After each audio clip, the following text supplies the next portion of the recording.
Hello and welcome to my channel Myths and Tips. Today we are going to talk about the capital of Greece, Athens.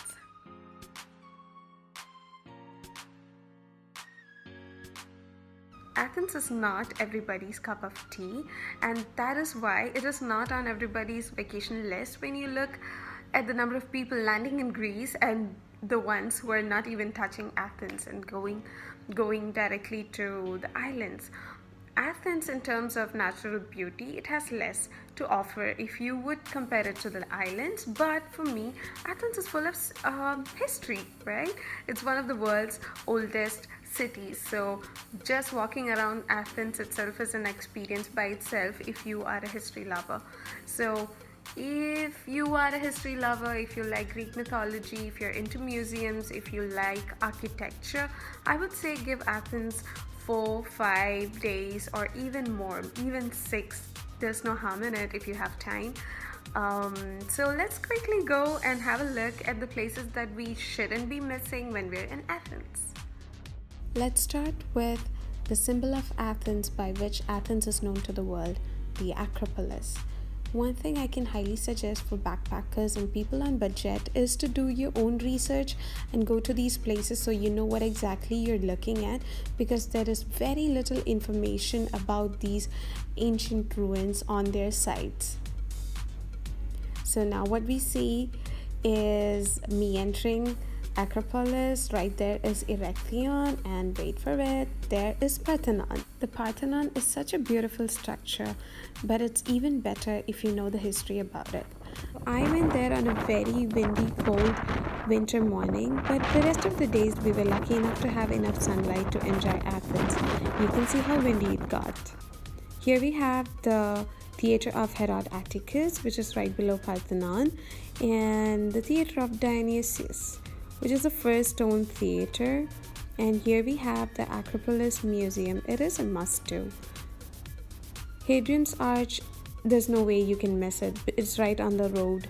And there is the Temple of Zeus, first stadium of modern Olympics.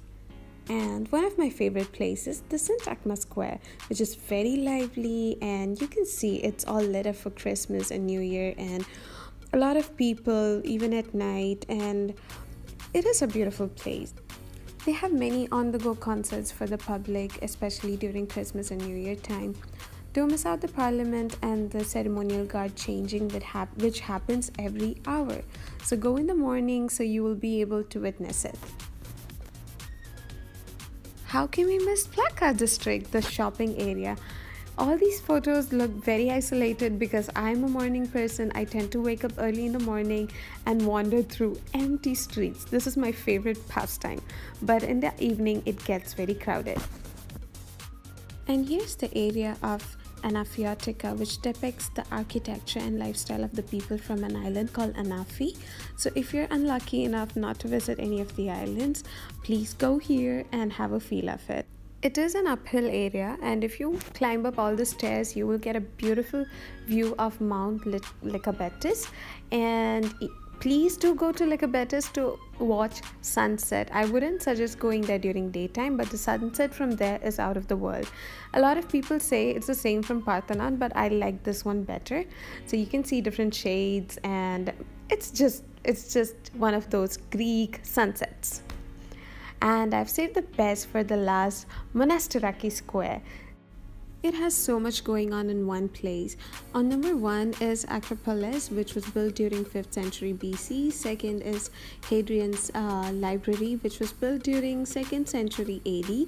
Then we have on number 3 a little monastery built during Byzantine period, from which again the square derives its name.